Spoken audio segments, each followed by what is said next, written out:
तो आम आज ये बुद्धिजीवी गण में बसचे आम आम भारत चैनल जे आप देखू प्रकृत राज्य राज्य राजनीति और राज्य राजनीति कुआड़ू गति करें साधारण जनता हिसाब से कौन देखुचे कौन अनुभव करुचे से विषय में किसी क्वेश्चन आम रखा जो मान जो क्वेश्चन उत्तर आमर जो ज्ञानी गुणी लोक बस उत्तर रखिए केते दूर आपको ठीक लगुच के दूर भूल लगुच क्वेश्चन अनुसार आम केते दूर नेता को राज्यर स्वार्थ मैपिंग कर पारे से विषय आलोचना कर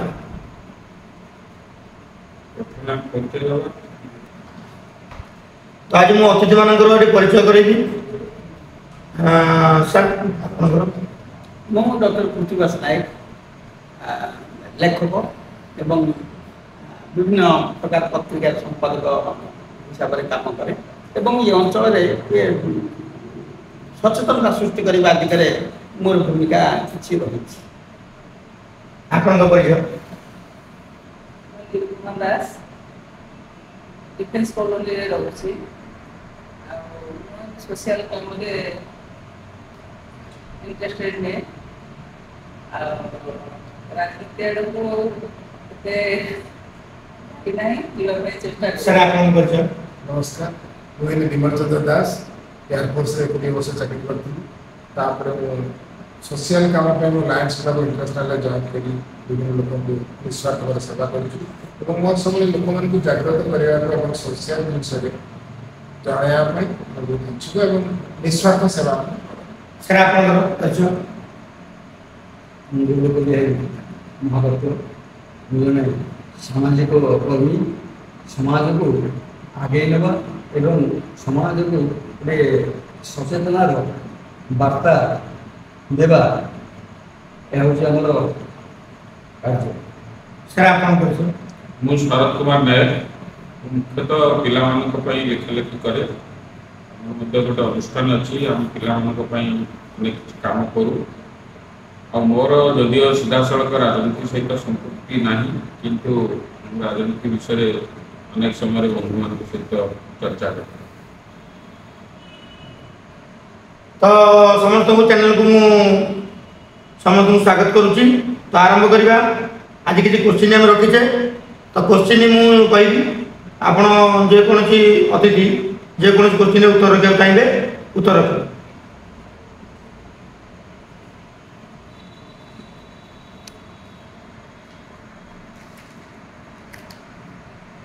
तर राज्य राजनीति इलेक्शन समय कारण कथार अच्छी चाषी उड़े वर्षे भोटर उड़े 5 वर्ष यदि आम आज भूल करुचे आमको पुणी 5 वर्ष कष्ट समय पड़ो तो से विषय में आलोचना करवा किसी प्रश्न किसी समस्या ये मुझे उत्थापन करी तो मु निश्चय आशा रखी अतिथि मैंने तार उपयुक्त उत्तर रखिए प्रथम प्रश्न 25 वर्ष बीजेडी शासन में राज्य आज जो स्थिति ता विषय किसी कहे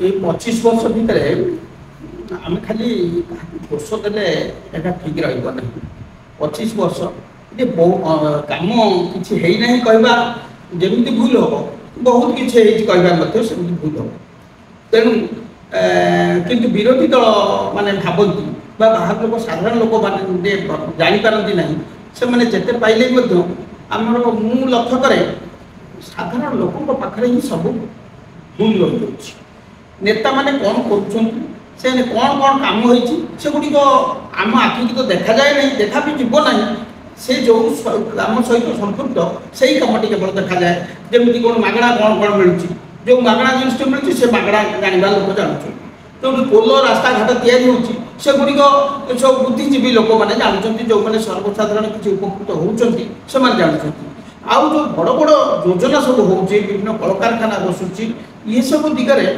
साधारण लोक बिल्कुल किसी जापारती ना से स्वार्थ जड़ित थी कथा केवल जापार तेणु से राजनीतिर जो विरोधी मैंने से कहती किसी होना किसी एमि जो कहवाटा से भूल जिनस केन्द्र हो कि ओडिशा हो राज्य हो अनेक कार्य हो समस्त किसी भल कम कर दोष त्रुटि जो भी कम हो दोष त्रुटि देखा जाए तेणु दोष त्रुटि धरवा भी ठीक ଆଉ ଭଲ କାମକୁ ମଧ୍ୟ ପ୍ରଶଂସା କରିବା କଥା। ଧନ୍ୟବାଦ। ତ ବର୍ତ୍ତମାନ ଆମେ ଦ୍ୱିତୀୟ ପ୍ରଶ୍ନକୁ ଯିବା। ଦ୍ୱିତୀୟ ପ୍ରଶ୍ନ ରଖିବି ଆପଣଙ୍କ ପାଇଁ। ସରକାରଙ୍କ ନୀତି ଓ ନୈତିକତା କେତେ ଦୂର ନୀତି ଓ ନୈତିକତା କେତେ ଦୂର ଠିକ୍ ଚାଲିଛି? ନୀତି ଆଉ ନୈତିକତା ଦେଖିବାକୁ ଗଲେ ନୀତି ଠିକ୍ ଚାଲି ନାହିଁ। ବହୁତ ଜିନିଷରେ ବେନିୟମ କାମ ବହୁତ ଜାଗାରେ ହେଉଛି, ଯେଉଁଟାକି ସରକାର ସେଥିରେ ଆଖି ବୁଜି ଦେଉଛନ୍ତି, ମାନେ ଦେଖି ନ ଦେଖିଲା ଭଳି ହେଉଛନ୍ତି। ଯାହାଫଳରେ ସରକାର ଯଦି ନିଜେ ଚାହିଁବେ କିଛି ହେଇପାରିବ। ଆମର ନିଜ ଯେଉଁ ଅଫିସ୍ ରହିଛି, ଗଭର୍ଣ୍ଣମେଣ୍ଟର ଯେତିକି ଆନୁଷ୍ଠାନିକ ଜିନିଷ ଅନୁଷ୍ଠାନ ସବୁ ରହିଛି, ସେଥିରେ ବହୁତ ଜିନିଷ ଠିକ୍ ଭାବରେ ହେଉନାହିଁ। ଜଣେ ବୟସ୍କ ଲୋକ ଯେତେବେଳେ ଅଫିସକୁ ଯାଉଛନ୍ତି ଗୋଟେ କୌଣସି କାମ ନେଇକି, ସେଠି ସେ ବହୁତ ହଇରାଣ ହେଉଛନ୍ତି। ତାଙ୍କୁ 10 ଥର ଦୌଡ଼ିବାକୁ ପଡ଼ୁଛି। କାହିଁକି ନା ସେ ଯାହା ପାଖକୁ ଯାଉଛନ୍ତି ସିଏ ସେ କାମଟାକୁ ଠିକ୍ ଭାବରେ କରୁନାହାନ୍ତି, କାରଣ ସିଏ ସେ ଦାୟିତ୍ୱରେ ରହିଛନ୍ତି। ତାଙ୍କର କାମ ହେଲା ମାନେ ଆପଣ କହିବା କଥା ହେଉଛି ନୀତି କରୁଥିବା ସରକାର ନୈତିକତା ରଖୁନାହାନ୍ତି। ନା। ଧନ୍ୟବାଦ। ତ ବର୍ତ୍ତମାନ ଆମେ ତୃତୀୟ ପ୍ରଶ୍ନକୁ ଯିବା। ସାର୍ ଆପଣଙ୍କ ପ୍ରଶ୍ନ ରହିବ, ଲୋକତନ୍ତ୍ରରେ ଲୋକ ବାଛୁଥିବା ନେତା ବଡ଼ ନା ଅଫିସର ବଡ଼? ବହୁତ ଭଲ ଜିନିଷ ଏଇଟା, ମୁଁ ଏଇଟାକୁ ଆକ୍ସେପ୍ଟ କରିବି। ଲୋକତନ୍ତ୍ରକୁ ପ୍ରଥମେ ବୁଝିବାକୁ ପଡ଼ିବ। ଲୋକତନ୍ତ୍ର 3ଟା ଜିନିଷରେ ଆସୁଛି। ପ୍ରଥମେ ହେଉଛି ଆମର ନୈତିକତା ଠିକ୍ ଥିବା, ଆମେ ଠିକ୍ ନେତା ସିଲେକ୍ଟ କରିବା, ଏବଂ ଆମେ ଯେଉଁମାନେ ନାଗରିକ ରହିବୁ ଆମର ପ୍ରପର ନିଜ ଇଚ୍ଛାରେ ନିର୍ଭୀକତା ଅନୁସାରେ ଆମେ ଲିଡର ଠିକ୍ କରିବା। ତୃତୀୟ, ତା ଭିତରେ ଗଭର୍ଣ୍ଣମେଣ୍ଟର ମେସିନାରୀ ରହିବ। ଯେଉଁମାନେ ଯେଉଁ ଏମ୍ପ୍ଲୟି କହିଲା, ଯେଉଁ ନୈତିକତା କହିଲେ, ଏମ୍ପ୍ଲୟି ମାନେ ଯେଉଁମାନେ ରହିବେ ସେମାନେ। ତ ଏଇ 3ଟା ଜିନିଷକୁ ନେଇକି ହେବ। ଏବଂ ଆଜି ଯଦି ଆମେ ଚିନ୍ତା କରିବା ଆମର ମାନେ ଇଣ୍ଡିପେଣ୍ଡେଣ୍ଟ 74 ବର୍ଷ ହେଲା ପରେ ଆମେ ଧୀରେ ଧୀରେ ଖରାପ ଆଡ଼କୁ କାହିଁକି ଯାଉଛୁ? ଆପଣମାନେ ଦେଖୁଥିବେ ଆଖିରେ ଇନଫ୍ରାଷ୍ଟ୍ରକ୍ଚର ବହୁତ ଡେଭଲପ୍ ହେଇଛି, କି ବହୁତ ଜିନିଷ ଆପଣ ଫ୍ୟାସିଲିଟି ପାଉଛନ୍ତି, କିନ୍ତୁ ଆପଣଙ୍କ ମାନସିକ ଅଶାନ୍ତି ଆପଣ ହରାଉଛନ୍ତି। ଘରେ ଗୋଟେ ପିଲା ବାହାରକୁ ଯାଉଛି, ଆପଣ ଭୟରେ ରହୁଛନ୍ତି ପିଲା ଆମର ଘରକୁ ଫେରିବ ବୋଲି। ଏଇ ଯେଉଁ ଏଇ ଅନିଶ୍ଚିତତା ଭିତରେ ଯାଉଛି, ଆ ପାଇଁ ହେଉଛି ଆମର ନିଜ ସ୍ୱାର୍ଥ। ଏବଂ ଭୋଟରମାନେ କିଛି ପଇସା ଲାଳସାରେ ଏମାନେ ନେତାକୁ ଠିକ୍ ଦେଉନାହାନ୍ତି, ଯେଉଁଟାକି ନେତା ଯେଉଁ ପଇସା ଖର୍ଚ୍ଚ କଲେ ସେ ପଇସା ଉଠାଇବା ପାଇଁ 10 ବର୍ଷ ଉଠାଇବା ପାଇଁ ଆସୁଛନ୍ତି। ଏବଂ ଯେଉଁମାନେ ନୀତି ଭିତରେ ରହିଛନ୍ତି ସେମାନେ ରାଜନୀତିରେ ଆସିବାକୁ ଚାହୁଁନାହାନ୍ତି କିମ୍ବା ମୁହଁ ଖୋଲୁନାହାନ୍ତି, ସେମାନେ ଚୁପଚାପ ସାଇଲେନ୍ସ ହେଇକି ରହିଯାଉଛନ୍ତି। କିନ୍ତୁ ଲୋକତନ୍ତ୍ରରେ ଏଇଟା ବି ଗୋଟେ ବହୁତ ଗୁରୁତର ଅପରାଧ। ଆପଣ ଯଦି ଅନ୍ୟାୟଟାକୁ ସହୁଛନ୍ତି ସେଟା ବି ଆପଣଙ୍କର ଅପରାଧ। ଖାଲି ଅନ୍ୟାୟ କରୁଛି ବୋଲି କହିବାନି, ଆମେ ସହ ଉତ୍ତୋଳନ କରିବା। ଆମର ଏଇ ଇଲେକ୍ସନ ସମୟରେ ପ୍ରପର ସମୟରେ ପ୍ରପର ଆପଣ ନିଅନ୍ତୁ ଏବଂ ଆର ଇନଫର୍ମେସନ ନିଅନ୍ତୁ ଆପଣ, ତାପରେ ଆପଣ ଠିକ୍ ଭାବରେ ଲକ୍ଷ୍ୟ କରିବେ। ସ୍ୱାଗତ କରିବେ ତାଳି ମାରିକି। ତ ପରବର୍ତ୍ତୀ ପ୍ରଶ୍ନ ରଖିବି, ସରକାରଙ୍କ ନିର୍ବାଚନ ପ୍ରତିଶ୍ରୁତି ଯେମିତିକି କୃଷି, କଳକାରଖାନା, ଶିକ୍ଷା, ସ୍ୱାସ୍ଥ୍ୟ ଏବଂ ସାଧାରଣ ମୌଳିକ ସୁବିଧା, ରାସ୍ତା, ବିଜୁଳି, ଜଳ ସବୁ ଠିକ୍ଠାକ୍ ଚାଲିଛି ତ? ଆପଣ କ'ଣ କହିବେ? ଗୋଟେ ସୁନ୍ଦର ପ୍ରଶ୍ନଟେ। ସରକାରଙ୍କ ମୌଳିକ ସୁବିଧା କିଛିଟା ବଞ୍ଚିତ ହେଉଛନ୍ତି। ମୋର ନିଜର ଅନୁଭୂତି କି ମୁଁ ବିଶେଷ କରି ବହୁତ କୋଷ୍ଟାଲ ବେଲ୍ଟରେ ବହୁତ ଗ୍ରାମାଞ୍ଚଳକୁ ଯାଇଛି। এটা দলীয় ভিত্তিকে মৌলিক সুবিধা ବର୍ତ୍ତମାନ ଦଳୀୟ ଭିତ୍ତିରେ ଚାଲିଛି। ସରକାରଙ୍କ ଦଳୀୟ ଭିତ୍ତିରେ ମୌଳିକ ସୁବିଧା ଚାଲିଛି। ଯେଉଁମାନେ ସରକାର ବିରୋଧ ହେଉଛୁ ଆମେ ସରକାରଙ୍କୁ ସପକ୍ଷରେ ନାହୁଁ, ଆମେମାନେ ମୌଳିକ ସୁବିଧାରୁ ବଞ୍ଚିତ ହେଉଛୁ। ଇଏ ଗୋଟେ ଚାଲିଛି। କଳକାରଖାନା ଏପର୍ଯ୍ୟନ୍ତ ଓଡ଼ିଶାରେ ଯାହା ଥିଲା ସେସବୁ ତ ବନ୍ଦ କରି ଦିଆହେଇଛି। ଗୋଟିଏ କିଛି କଳକାରଖାନା ନାହିଁ। ଯେ ମୋର ଅଙ୍କ ଯେଉଁ ସ୍ୱତନ୍ତ୍ର ବ୍ୟକ୍ତିଙ୍କ ନାଁରେ 25 ବର୍ଷ ଶାସନ ଚାଲିଥିଲା, ସେ ବାବୁ ଯାହା କରିଥିଲେ ବର୍ତ୍ତମାନ ତାଙ୍କର ଉତ୍ତରାଧିକାରୀ ଯିଏ ଆସିଲେ ସେ ତାଙ୍କୁ ସବୁ ବର୍ତ୍ତମାନ ଅଚଳ କରିକି ବସିଛନ୍ତି। ଚାଷୀଙ୍କ ପାଇଁ ଶୀତଳ ଭଣ୍ଡାର ନାହିଁ, ନା ଶିକ୍ଷା ବ୍ୟବସ୍ଥା ପାଇଁ ସ୍କୁଲରେ ଟିଚର ନାହାନ୍ତି। କୃଷିମନ୍ତ୍ରୀଙ୍କ ଏରିଆରେ ଶୀତଳ ଭଣ୍ଡାର ନାହିଁ, କ'ଣ କହିବେ? କୃଷିମନ୍ତ୍ରୀ ଆମର ଆଠଗଡ଼ର ରାଜା ପାଇଁ ତାଙ୍କ ଏରିଆରେ ଶୀତଳ ଭଣ୍ଡାର ନାହିଁ। ରାଜ୍ୟ କଥା ଛାଡ଼ନ୍ତୁ, ସବୁ ବ୍ଲକ କଥା ଛାଡ଼ନ୍ତୁ, କ'ଣ କହିବେ? ସେ ତାଙ୍କ ଏରିଆରେ କୃଷିମନ୍ତ୍ରୀ କରିପାରିନାହାନ୍ତି। ଯେଉଁଠି ଫସଲ ବାଡ଼ ଫସଲ ଖାଉଛି, ବାଡ଼ ଯୋଗେ ଫସଲକୁ ଏଠି ବାଡ଼ ଖାଉଛି ଫସଲ। ସେଠି ଯେତେ ଦୂର ଆମେ ସୁରକ୍ଷିତ, ଯେତେ ଦୂର ଆମେ ଆଗୁଆ, ସେ କଥା କହିଲେ। ଦେଶରେ କିନ୍ତୁ ଓଡ଼ିଶାବାସୀ ବର୍ତ୍ତମାନ ସମସ୍ତେ ହୃଦୟଙ୍ଗମ କଲେଣି। 25 ବର୍ଷରେ ଆମେ ଯେଉଁ ମାନେ ପଙ୍ଗୁ ଅଥର୍ବ ଅବସ୍ଥାରେ ଅଛେ ଆମେ ତ ଏହାର ଭବିଷ୍ୟତରେ ଜବାବ ଓଡ଼ିଶାବାସୀ ଦେଇପାରନ୍ତି କି ପରିବର୍ତ୍ତନ କରିପାରନ୍ତି। ଧନ୍ୟବାଦ ଧନ୍ୟବାଦ ବହୁତ ବହୁତ ଧନ୍ୟବାଦ। ତ ଆପଣଙ୍କ ପ୍ରଶ୍ନ ରହିବ 25 ବର୍ଷ ଶାସନରେ ଅନ୍ୟ ରାଜ୍ୟ ତୁଳନାରେ ଏମିତି ଭାରତରେ ଆମର ଗୁଡ଼ିଏ ରାଜ୍ୟ ଅଛି ଅନ୍ୟ ରାଜ୍ୟ ବହୁତ ଡେଭଲପ୍ କରୁଛନ୍ତି ଆମେ ଶୁଣୁଛେ ତ ସେଇ ଜାଗାରେ ଆମ ଓଡ଼ିଶା ଡେଭଲପ୍ କରିପାରିଛି କି? ସବୁଠାରୁ ବଡ଼ କଥା ହେଉଛି ଗୋଟିଏ ସରକାର ଯଦି ଗୋଟିଏ ନିର୍ଦ୍ଦିଷ୍ଟ ସରକାର ଯଦି ଦୀର୍ଘ ବର୍ଷ ଧରି ରହିବ ରାଜ୍ୟରେ ତାହେଲେ ଆମେ ଉନ୍ନତି ଆଶା କରିବା କମ୍। କାରଣ ଯେମିତି ଆମର ସରକାରୀ ନିୟମ ଅଛି। ଏବେ ଦେଖନ୍ତୁ ନିର୍ବାଚନ କମିଶନର କ'ଣ କହିଲେ ଯେ ଯେଉଁମାନେ ଉଚ୍ଚପଦସ୍ଥ ଅଧିକାରୀମାନେ 3 ବର୍ଷରେ ଗୋଟେ ଜିଲ୍ଲାରେ କାମ କରୁଛନ୍ତି ସେମାନଙ୍କୁ ତୁରନ୍ତ ବଦଳି କରାଯାଉ। ଗୋଟିଏ ସିଟ୍ରେ ଜଣେ ଯଦି ଦୀର୍ଘ ବର୍ଷ ଧରି ରହିବ ତେଣୁ ସେ ମନୋମୁଖ ହେଇଯିବ। ଆପଣ ଅନ୍ୟ ରାଜ୍ୟରେ ସବୁ ଦେଖନ୍ତୁ, କେରଳରେ ତଳକୁ ଯାଆନ୍ତୁ, ସେଠି ବାରମ୍ବାର ପ୍ରତି 5 ବର୍ଷରେ ଥରେ ସରକାର ପରିବର୍ତ୍ତନ ହୁଏ। ଏହା ହେଲେ ସେମାନଙ୍କର ଭୟ ରହିବ ଯେ ଆମକୁ ଲୋକମାନେ ଗ୍ରହଣ କଲେ ନାହିଁ ତେଣୁ ଆମେ କିଛି ଉନ୍ନତିକର କାର୍ଯ୍ୟ କରୁ। ଓଡ଼ିଶାରେ ଆମେ ଦେଖୁଛୁ କିଛି କାର୍ଯ୍ୟ ହେଉଛି କିନ୍ତୁ ସବୁଠୁ ଅଧୋଗତି ହେଇଛି ଶିକ୍ଷା କ୍ଷେତ୍ରରେ ଆଉ ସ୍ୱାସ୍ଥ୍ୟ କ୍ଷେତ୍ରରେ। ଆମେ ଏପର୍ଯ୍ୟନ୍ତ ଭଲ ସରକାରୀ ସ୍କୁଲଟିଏ ପାଇଲୁ ନାହିଁ। ସ୍ୱାସ୍ଥ୍ୟ କ୍ଷେତ୍ର କହିଲେ ଆଜ୍ଞା ସେଠି ଆପଣ ଟିକେ ଅଟକେଇବି। ଆପଣ ଦେଖୁଥିବେ ସରକାର ସ୍ୱାସ୍ଥ୍ୟ କାର୍ଡ ବାଣ୍ଟୁଛନ୍ତି କିନ୍ତୁ ସ୍ୱାସ୍ଥ୍ୟ କାର୍ଡ ନାଁରେ ମେଡିକାଲ ବାଲା ମାଲାମାଲ ହେଉଛନ୍ତି। କ'ଣ କହିବେ? ସେଇଟା ତ ଆମେ ପଢୁଛୁ, ଖବରକାଗଜରେ ବାରମ୍ବାର ପଢୁଛୁ, ଅନୁଭବ ବି କରୁଛୁ। ଯେଉଁ ସ୍ୱାସ୍ଥ୍ୟ କାର୍ଡ ଦିଆହେଇଛି ତାକୁ ବି ଗଲେ ଅଧିକାଂଶ ସମୟରେ ବିଭିନ୍ନ ଘରୋଇ ମେଡିକାଲ ମାନେ ସେମାନେ ତାକୁ ଗ୍ରହଣ କରିବାକୁ କୁନ୍ତକୁନ୍ତ ହେଉଛନ୍ତି। କାରଣ ଆମେ ଜାଣିବାରେ ସେମାନଙ୍କ ବହୁତ ବିଳମ୍ବରେ ସେ ପଇସା ପାଆନ୍ତି ତେଣୁ ସେମାନେ ରାଜି ନୁହନ୍ତି। ଆଚ୍ଛା, ସେଥିରେ ନେଲେ ମିଛ ସତ ବି ଘଟୁଛି। ଅପରେସନ କରା ନଯାଇ ମଧ୍ୟ ଯଦି 5 ଲକ୍ଷ ଟଙ୍କା ଖର୍ଚ୍ଚ ହେଇନାହିଁ 2 ଲକ୍ଷ ଖର୍ଚ୍ଚ ହେଇଛି 5 ଲକ୍ଷ ଟଙ୍କାର ବିଲ୍ କରାହେଉଛି। ତେଣୁ ସବୁବେଳେ ଚାଲିଛି ସଲାସୁତୁରା ଚାଲିଛି ସରକାର କର୍ମଚାରୀଙ୍କ ଭିତରେ, ସରକାରଙ୍କ ଭିତରେ ଏବଂ ଘରୋଇ ହସ୍ପିଟାଲ ଭିତରେ। ତେଣୁ ଲୋକ ଯେ ପାଉଛନ୍ତି କିଛି ଉପକୃତ ହେଉଛନ୍ତି କିନ୍ତୁ ତା ଦେହରେ ବହୁତ ଅର୍ଥ ବି ବାଟମାରଣା ହେଉଛି। କିନ୍ତୁ ଆମର ଆପଣ ଯାଆନ୍ତୁ ସରକାରୀ ମେଡିକାଲରେ ଦେଖିବେ କୌଣସି ସୁବିଧା ନାହିଁ। ଆମେ ତ ଏବେ ଦେଖୁଛୁ ବହୁତ ବଡ଼ ବଡ଼ ଘଟଣାରେ ମନ୍ତ୍ରୀ ଏବଂ ଅନ୍ୟାନ୍ୟ ମାନେ ଯେତେବେଳେ ସବୁ ଆହତ ହେଲେ ବା କୌଣସି କାରଣରୁ ଆସିଲେ ସେମାନଙ୍କୁ ତ ଆଗେ ଘରୋଇ ହସ୍ପିଟାଲକୁ ନିଆଯାଉଛି। ସରକାରୀ ହସ୍ପିଟାଲକୁ ଭରସା ପାଉନି। ତ ନେତାମାନେ ଯଦି ଘରୋଇ ହସ୍ପିଟାଲ ଯିବେ ସାଧାରଣ ଜନତା ପାଇଁ ସ୍ୱାସ୍ଥ୍ୟ କାର୍ଡ ଏସବୁ କ'ଣ ଗୋଟେ ଫସଲ? ନାଇଁ ଶୁଣନ୍ତୁ, କେତୋଟି ଜିନିଷ କିନ୍ତୁ ଆମେ ଯେଉଁ ଏ ଦିଗଟା ବି ଲକ୍ଷ୍ୟ କରିବାକୁ ପଡ଼ିବ। ମୁଁ ନିକଟରେ 3 ମାସ ହସ୍ପିଟାଲରେ ଆଡ଼ମିସନ୍ ହେଇକି ଥିଲି। ମୁଁ ଲକ୍ଷ୍ୟ କରିଛି ଇଏ କେବଳ ଓଡ଼ିଶା ନୁହେଁ, ବିହାର ଏବଂ ଅନ୍ୟ କେତେଟା ବେଙ୍ଗଲ ଏ ଆଖପାଖ ରାଜ୍ୟର ଅସଂଖ୍ୟ ରୋଗୀ ଆସିକି ଭର୍ତ୍ତି ହେଉଛନ୍ତି। ଅତି ସାଧାରଣ ଲୋକ ସେ ଆସିକି ଭର୍ତ୍ତି ହେଉଛନ୍ତି ଏବଂ ମୋ ବେଡ୍ ପାଖରେ ସେମାନେ ଭର୍ତ୍ତି ହେଇକି ରହିଥିଲେ। ସେମାନେ ଅତି ଉନ୍ନତ ଧରଣର ସୁବିଧା ବି ପାଉଥିଲେ। ମୁଁ ସ୍ୱାସ୍ଥ୍ୟ କାର୍ଡ ବିଷୟରେ ସେ ସ୍ୱାସ୍ଥ୍ୟ କାର୍ଡ ସମ୍ପର୍କରେ ମୁଁ କହିଦେବି ଟିକେ ଠାରିଏ। ମୁଁ ଯାହା ମୋର ଅନୁଭୂତି ଅଭିଜ୍ଞତା ଖାଲି ଆମେ ନିନ୍ଦା କରିଦେଲେ ସହଜ ନୁହେଁ। ସରକାରଙ୍କର ଦାୟିତ୍ୱ ହେଉଛି ପ୍ରତ୍ୟେକ ରୋଗୀଙ୍କର ପ୍ରତ୍ୟେକ ନାଗରିକର ସ୍ୱାସ୍ଥ୍ୟ ସୁରକ୍ଷା। ତେଣୁ ସେ ସ୍ୱାସ୍ଥ୍ୟ ସୁରକ୍ଷା ପାଇଁ ସବୁ ଜାଗାରେ ହସ୍ପିଟାଲ କେବେ କରିପାରିବନି। ତେଣୁ ଏଇ ଯେଉଁ କାର୍ଡ ମାଧ୍ୟମରେ ଗୋଟେ ମିନିଟ୍ ଆପଣ ଅଟକେଇବି।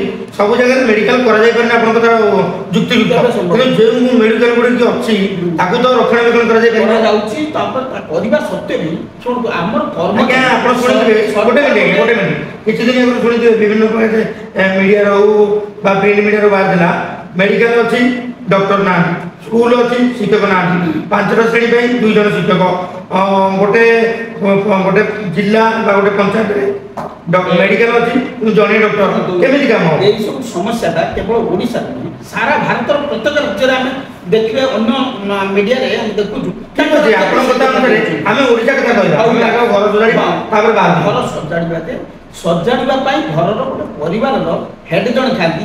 ଯଦି ପୁଅ ଝିଅ ଏବଂ ନାତି ନାତୁଣୀ ଯେଉଁ ବଡ଼ ପରିବାରରେ ବିଶୃଙ୍ଖଳିତ ରହିଥିବେ ସେ କେବେ ଶୃଙ୍ଖଳିତ ହେଇ ନ ହୁଅନ୍ତି। 25 ବର୍ଷ କ'ଣ ଶୃଙ୍ଖଳିତ ହେଇପାରିବେ? ଶୃଙ୍ଖଳିତ ସବୁବେଳେ ବଦଳୁଛନ୍ତି। ଏଥର ଦେଖନ୍ତୁ ଯେଉଁ ନିର୍ବାଚନ ହେଉଛି ସେଥିରେ ସେ ଦଳର ଲୋକ ଏ ଦଳରେ ଏ ଦଳର ଲୋକ ସେଇ ଦଳ ଭୁଲ ଲୋକମାନଙ୍କ କେବଳ ଲୋକମାନଙ୍କର ପବ୍ଲିକ ସେଇମାନଙ୍କୁ ଆକ୍ସେପ୍ଟ କଲେ ସବୁ ଗୁଣ ପବ୍ଲିକ ଦେଇକି ସରକାରକୁ ନିର୍ଦ୍ଦେଶ କରିବା ମୁଁ ଏଇଠି এই ପ୍ରସଙ୍ଗ ଗୋଟେ କହିବି ସରକାର ଯେ ଆମେ କେବଳ ସ୍ୱାସ୍ଥ୍ୟ ନୁହେଁ ଶିକ୍ଷା କ୍ଷେତ୍ରରେ ଆପଣ ଦେଖନ୍ତୁ ସରକାର ବହୁତ ଆଡେ ସ୍କୁଲକୁ ସବୁ ଚକାଚକ କରିଛନ୍ତି କିନ୍ତୁ ଆପଣ ଦେଖନ୍ତୁ ଯୋଉଠି 10 ଜଣ ଶିକ୍ଷକ ଆବଶ୍ୟକ ସେଠି ଦେଖିଲା ଜଣେ 2 ଜଣ ଅଛନ୍ତି ଏବେ ତ ମୁଁ ଦେଖୁଥିଲି ଗୋଟିଏ କ୍ଲାସ ରୁମରେ ପ୍ରଥମ ଶ୍ରେଣୀରୁ 10ମ ପର୍ଯ୍ୟନ୍ତ ସବୁ ପିଲା ବସୁଛନ୍ତି କିନ୍ତୁ ସେ ସ୍କୁଲ ଦେଖିଲା ବେଳକୁ ଚକାଚକ ହେଇଛି ତାର କୋଠା ବାଡ଼ି ତେଣୁ ଆମେ ଭିତରେ ଜିନିଷଟାକୁ ଭଲକି ଦେଖିବା ଦରକାର ଯେ ଆମ ସମାଜର ସବୁଠୁ ତଳ ସ୍ତରରେ ଥିବା ଲୋକଟି ବି ଯେମିତି ସ୍ୱାସ୍ଥ୍ୟ ଆଉ ଶିକ୍ଷାରେ ସେ ଠିକ ଭାବରେ ତାର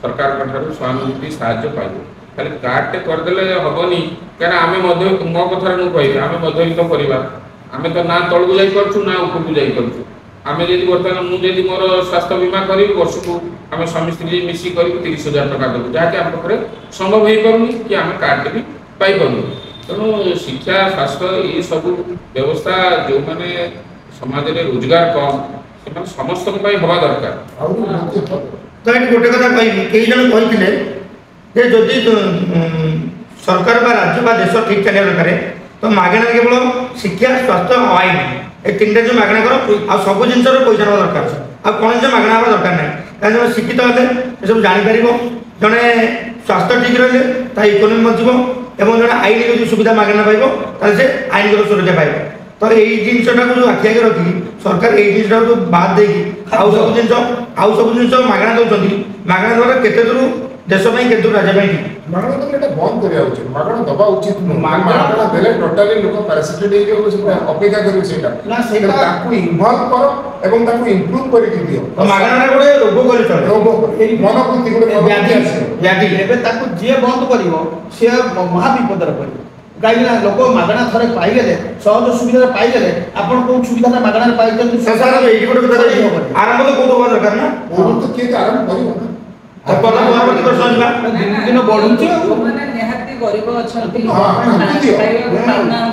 ବିଛଣାରେ ପଡିଛନ୍ତି ତାଙ୍କର ଦେଖଭାଲ କରିବାକୁ କେହି ମୁଁ ଏଠି ଗୋଟେ କଥା ଆପଣ କହିବି ମୋ ମତରେ এটা আপনার সমস্ত মত নয় যদি শিক্ষা স্বাস্থ্য ঠিক হয়ে যায় তাহলে মতো লাগুଛି গরিব কেହି ରହିବେ শিক্ষা পাইলে স্বাস্থ্য ঠিক পাইলে গরিব কেହି ରହିବେନି କାରଣ ଏଠି ଗରିବ କେହି ନାହାନ୍ତି ଇଲେକ୍ସନ ପାଇଁ ଭୋଟ ପାଇଁ ରାଜନୀତି ପାଇଁ ଗରିବ କରି ରଖାଯାଉଛି ଠିକ ନା ଭୁଲ ଆପଣ ଯୋଉ ଶିକ୍ଷା କଥା କହିଲେ ସେ ଶିକ୍ଷା ଉପରେ ଆପଣ ଗୋଟେ ଦେବେ ମୋର ଅନୁମତି ଆପଣ ଯାଆନ୍ତୁ ଯୋଉ ଗଭର୍ଣ୍ଣମେଣ୍ଟ ସ୍କୁଲରେ ଆମେ ଛୁଆବେଳେ ପାଠ ପଢିଥିଲେ ସେତେବେଳର ପାଠ ପଢା ବର୍ତ୍ତମାନ ପାଠ ପଢା ଭିତରେ ବହୁତ ମାନେ ଫରକ ରହିଛି ତ ଉନ୍ନତି କଣ ହେଲା ଶିକ୍ଷାର ଉନ୍ନତି କଣ ଅଛି ମାନେ ସେ ସ୍କୁଲରେ କିଛି ଉନ୍ନତି ହେଇପାରୁନି ଆକ୍ଚୁଆଲି କଣ ପାଇଁ ନା ଯୋଉ ଟିଚର ମାନେ ଅଛନ୍ତି ଶିକ୍ଷା ଉପରେ ବହୁତ ଜିନିଷ ଡେଭଲପ ମାନେ ଉନ୍ନତି କଲାଣି ଯୋଉ ଉନ୍ନତି ଆପଣ ସିବିଏସଇ ପ୍ୟାଟର୍ନରେ ଦେଖନ୍ତୁ ଆପଣ ଆଇସିଆଇସି ପ୍ୟାଟର୍ନରେ ଦେଖନ୍ତୁ ଯୋଉ ଉନ୍ନତି ହଉଛି ପିଲାମାନେ ଏଠି ପିଲାମାନେ ଯେତିକି ଶିକ୍ଷାକୁ ପାଉଛନ୍ତି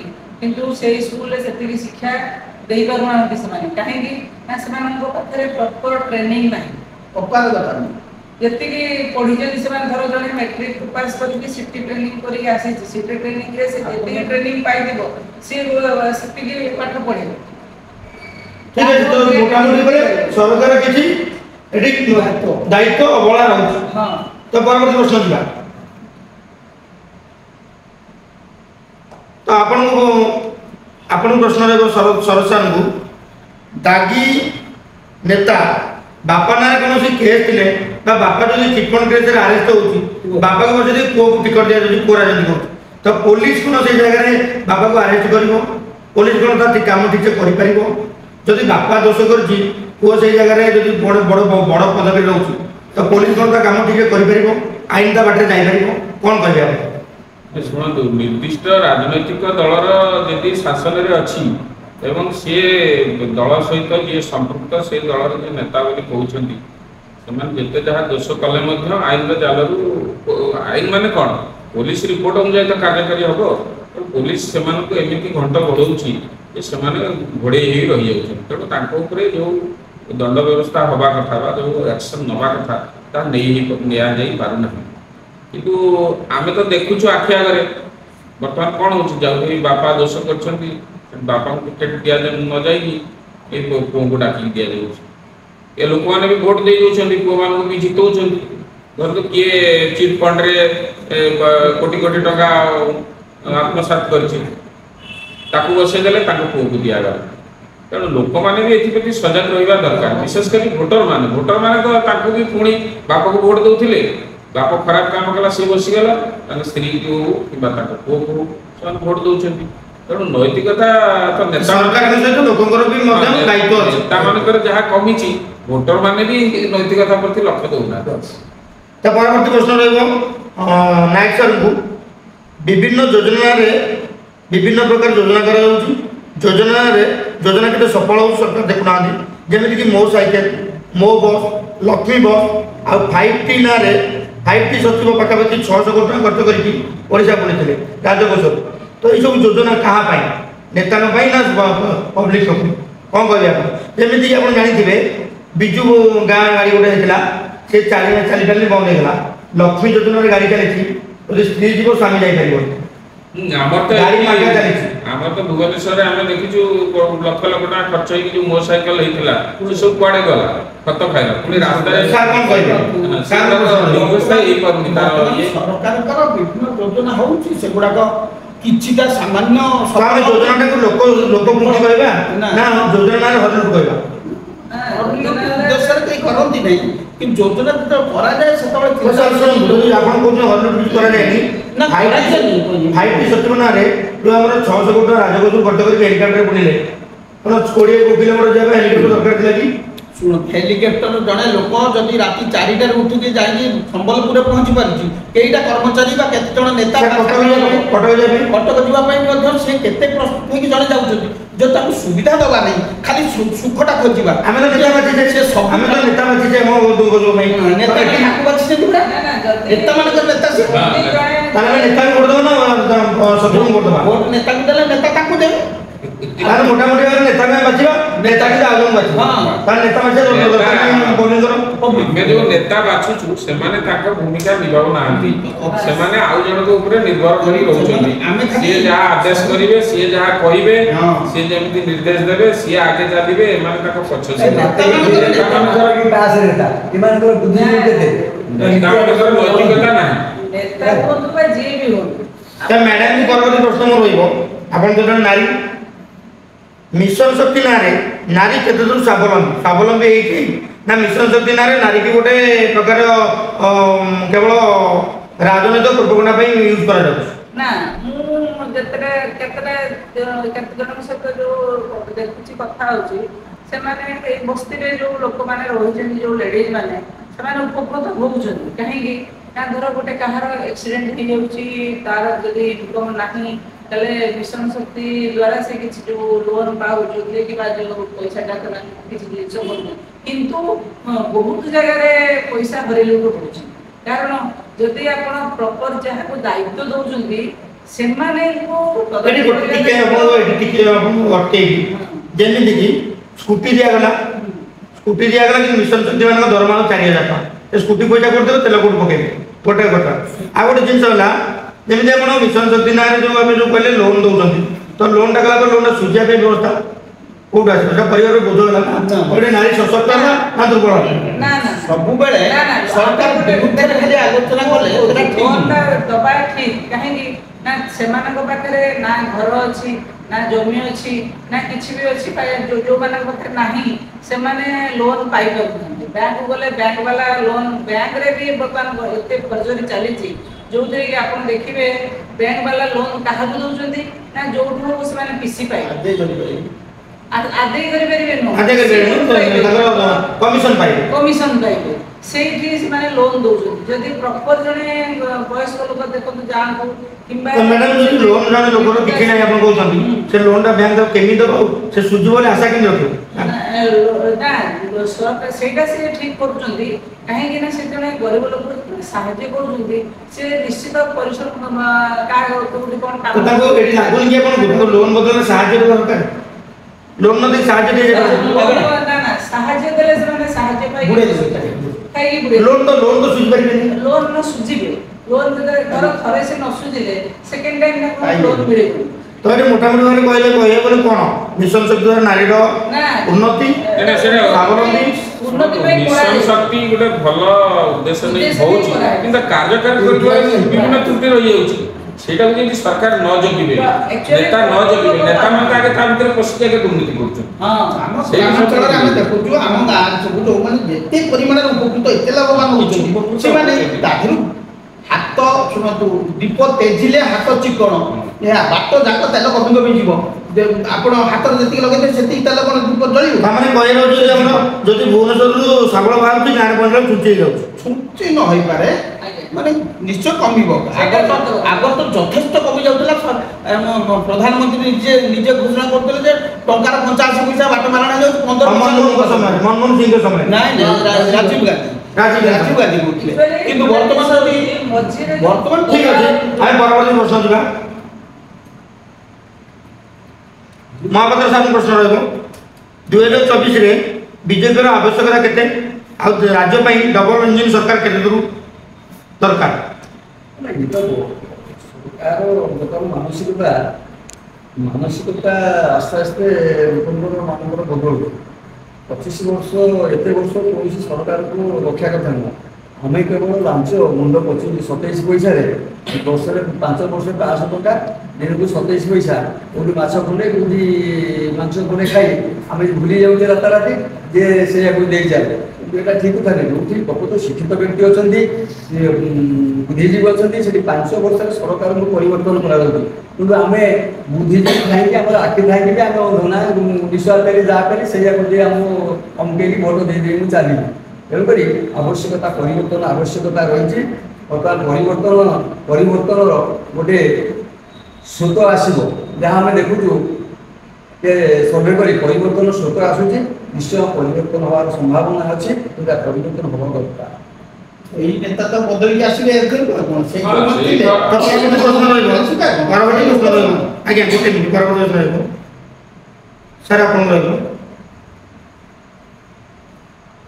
ରାଜନୈତିକ ଗୋଟେ ଚାକିରି, କାରଣ ଜଣେ ନେତାଟି 5 ଥର MLA ହେଲା ପରେ ବି ଗାଦି ଛାଡ଼ିବାକୁ ନାରାଜ।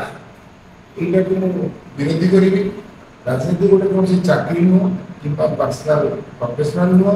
ରାଜନୀତିର ଆର୍ଥିକ ଅର୍ଥ ନେଇକି ନିଃସ୍ୱାର୍ଥପର ଭାବରେ ଦେଶ ପାଇଁ କିଛି କରିବାଟା ହେଉଛି ରାଜନୀତି। ସେବା। ଯୋଉଟା ସେବା, ଯୋଉଟା କି ଗଭର୍ଣ୍ଣମେଣ୍ଟର ସେ ନିୟମଟା ଅଛି କିନ୍ତୁ ସାଧାରଣ ଲୋକ ପାଖରେ ପହଞ୍ଚି ପାରୁନି। କିଛି ବୁଦ୍ଧିଜୀବୀ ହଉ କି କିଛି ଟ୍ୟାଲେଣ୍ଟେଡ ପର୍ସନ ହଉ, ସେମାନେ ସେଇଟାକୁ ପବ୍ଲିକ ପାଖରେ ପହଞ୍ଚିବାଟା ଉଚିତ। କିନ୍ତୁ ଯେହେତୁ ଆମର ନିଜର ସ୍ୱାର୍ଥ ଏବଂ ନୈତିକତା ହରେଇ ବସୁଛୁ ଆମେ, ତେଣୁ ନେତାମାନେ କ'ଣ କରୁଛନ୍ତି, ରାଜନୀତିକୁ ପଇସା କମେଇବାରେ ସେମାନେ ଆଗଉଛନ୍ତି ଏବଂ ସେ ଯେଉଁ ପେନସନ ସେ ଦରମା ତାକୁ ଏସବୁ ଦିଆହେଉଛି, ଯାହାଫଳରେ ତାଙ୍କ ଲୋଭ ବଢ଼ୁଛି, ମିଶି ନେଉଛନ୍ତି, ଯାହାଫଳରେ ଧୀରେ ଧୀରେ ଭ୍ରଷ୍ଟାଚାର ଆଡ଼କୁ ଯାଉଛି ଏବଂ ସେ ଇଫେକ୍ଟଟା ଆମେ ସାଧାରଣ ଜନତା ପାଖକୁ ଆସୁଛି ଏବଂ ସାଧାରଣ ଜନତା ଏଥିରେ ଆମେ ସଫଳ। ସେଇ କ୍ଷେତ୍ରରେ ଏଟାକୁ ରାଜନୀତିକୁ ସେଇଭଳିଆ ସ୍ୱଚ୍ଛ ଏବଂ ନୀତିବାନ ଲୋକ ଏଥିରେ ରାଜନୀତିରେ ଆସିବା ଉଚିତ। କିନ୍ତୁ ଆମେ ମାନେ ଭୟ କରୁଛୁ, ଆମେ ଆସୁଛୁ। ଆପଣ ଯୋଉ ନୀତିବାନ କଥା କହୁଛନ୍ତି, ନୀତିବାନ ଲୋକ ଯେ ଆସୁନାହାନ୍ତି ସେ କଥା ନୁହେଁ, କିନ୍ତୁ ଏଇ ଯୋଉ ବର୍ତ୍ତମାନ ଦଳୀୟ ଚରିତ୍ର ଏମିତି ହେଇଯାଇଛି ଯେ ସେ ନୀତିବାନ ଲଙ୍କାକୁ ଯିଏ ଗଲା ସିଏ ରାବଣ ହେବାକୁ ପଡ଼ିଲା। ତେଣୁ ସେ ନୀତିବାନ ଲୋକଙ୍କୁ ବି ବାଧ୍ୟ କରାଯାଉଛି କି ତମେ ଚରିତ୍ରହୀନ ହୁଅ, ନହେଲେ ତମେ ଦଳ ରହିପାରିବନି।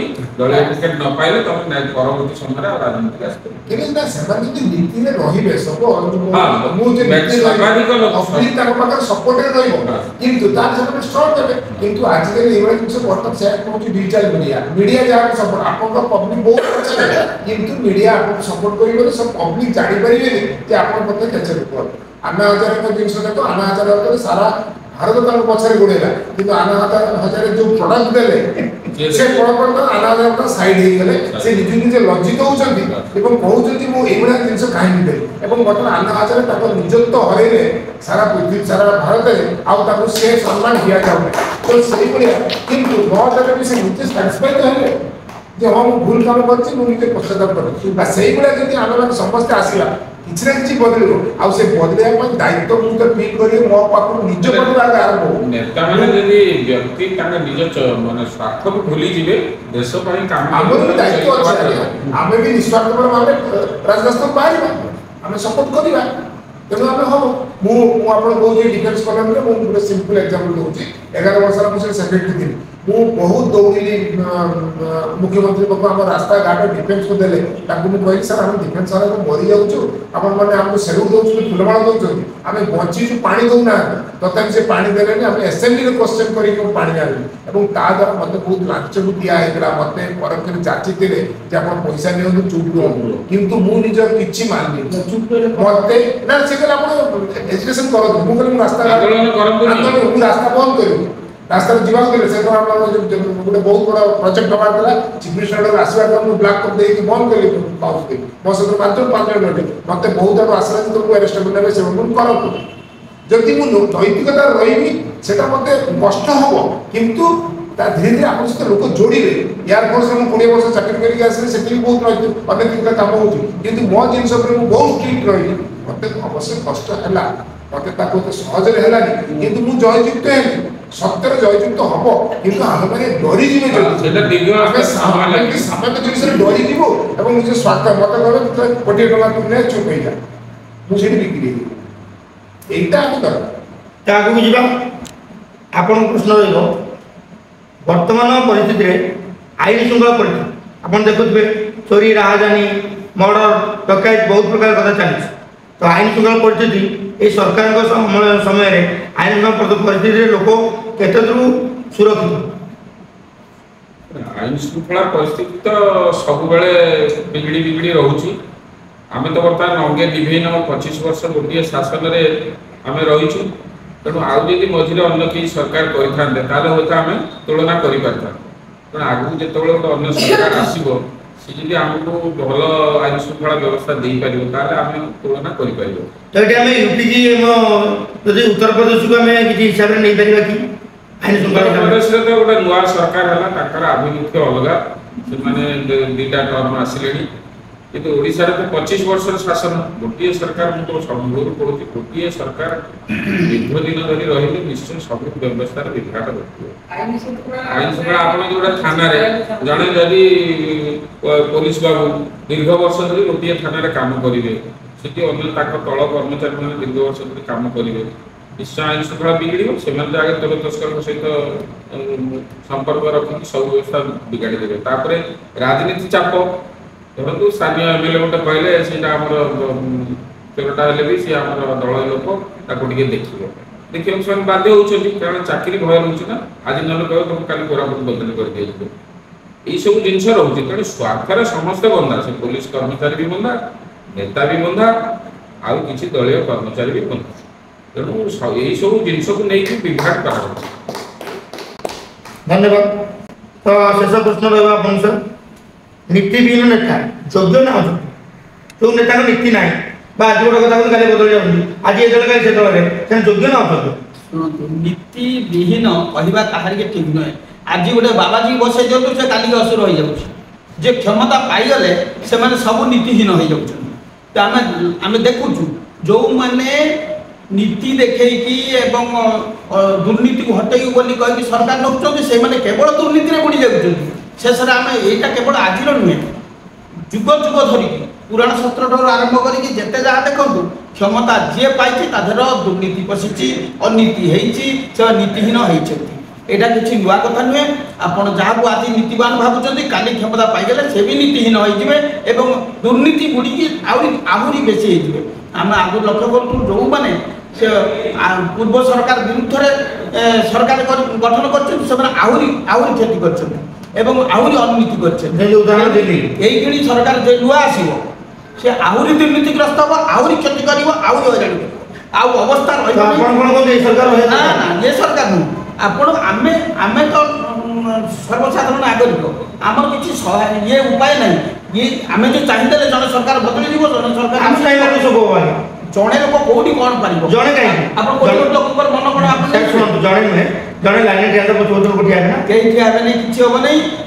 जमी ये स्रोत गोटे पानी लहड़ी मारी अच्छे नदी समुद्र बन्या बन्या को आप जड़े ठिया अटके बन्या को ये संभव नुह आप भाग्य को निंदा करेंगे जड़े बाहर गाँव लोग बाहर बंद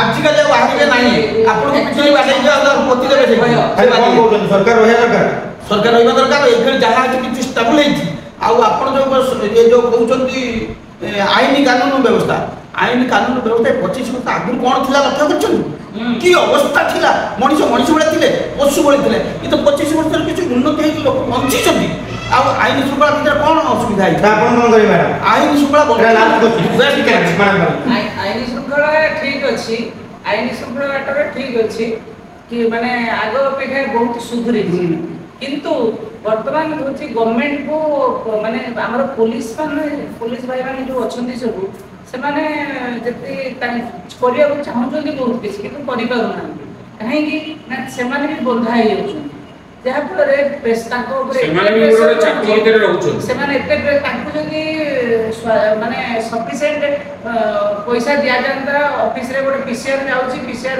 रे तेल पके से माने पैसा नाही किंतु से माने पैसा पीसीआर जंगल में जो शिकार होची शिकारी माने बंधुक धरी बुलुचंती ताकू जे धरिवे से लाठी खंड धरी बुलुछ तेणु से सुविधा सुजोग न पाइले से माने से साहस ज्ञान भुवनेश्वर को जने ट्रांसफर है कि पुलिस आईआईसी जने आसियो बोले ताको बहुत किछि पैसा लांच दबा को पड़ुची जे लांच दे जे पैसा लांच दे से पैसा ताको जति कि देई जल्दी ताहार तो पुलिस सत्य के इसमान आदाय करिवे तेनु से करप्शन को जोडी गोटे गुंडागर दे तो लास्ट क्वेश्चन हमें जिला महाप्रधान बाबू तो आईन शृंखला परिस्थिति कौन कहले आप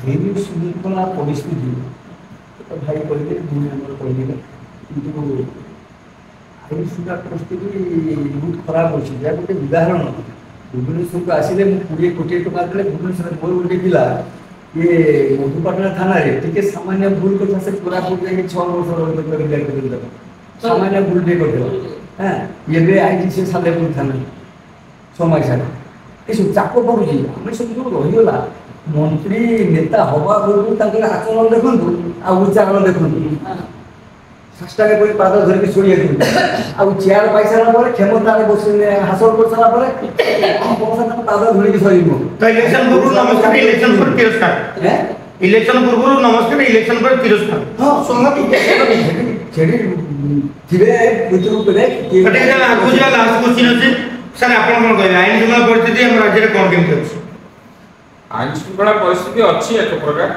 किंतु अति खराब नहीं किंबा अति भलो मध्य नहीं किंतु आमे चाहूँ आहरी शृंखलित हो आपण देखिए जो माने किसी खराब कांड करूचंती बड़ बड़ अधिकांश रही दलीय लोक रही आउ बेले बेले आम देखुँ तोर तस्कर भी बहुत बड़ी भुवनेश्वर बर्तमान आपार्टमेंट सब लुट हो 2-3 गैंग को धरले पुणी लुट हो तेणु यार संपूर्ण केमती निराकरण करा गोटे बड़ प्रश्न पुलिस चापमुक्त भोट उपर हाँ पुलिस को प्रत्येक घर प्रत्येक लोक को जब जण जण पुलिस चापमुक्त कथा कहले चापमुक्त कथा कहले माने जोजिया कथा कहले पुलिस प्रशासन चापमुक्त कथा कोन पुलिस चापमुक्त बा दरकार पुलिस तकर निज पुलिस चापरे रहे नहीं का निज दक्षता प्रमाण करे ये करे कथा जो से माने गोटे एग्जांपल आपन देबी धर गोटे आपन घरे राती 10टा बेले किछि गुंडा बसचंती तेणु आपण प्रोटेक्शन सहित जब युद्ध करुँच से अनुसार आपण तो प्रिपेयर नथिले आपण थाना को गले आपण विरुद्ध कंप्लेन करिया जेतले कंप्लेन करिया गले सेठी आपण कंप्लेन कले सब किछि कले किंतु आपण घर रे से गला आपण विरुद्ध रे जाउछ काहे कि ना से माने आपण जो माने अछंती राजनेता को तळे छत तो मोटामोटी आपण कहै गले पुलिस प्रशासन चापमुक्त होवा दरकार कारण निजर दक्षता परिप्रकाश करा दरकार इन्वेस्टिगेशन करबा दरकार प्रधान दक्षता हम से कहले ता दक्षता परिप्रकाश करा दरकार आ चापमुक्त होई काम कले लोक आईन शृंखला ठीक से पाइ पाए तो समस्त धन्यवाद तो आज आपण माने बहुत मूल्यवान समय देले बहुत विषय आलोचना कले देखिए हम कथा आपण मान कथा मो कथा हम चैनल को लोक मान केतु ग्रहण करछंती धन्यवाद जदि हम चैनल रे हम कथा आपण भल लागुची शेयर सब्सक्राइब निश्चय करियो नमस्कार जय जगन्नाथ भारत माता की जय जय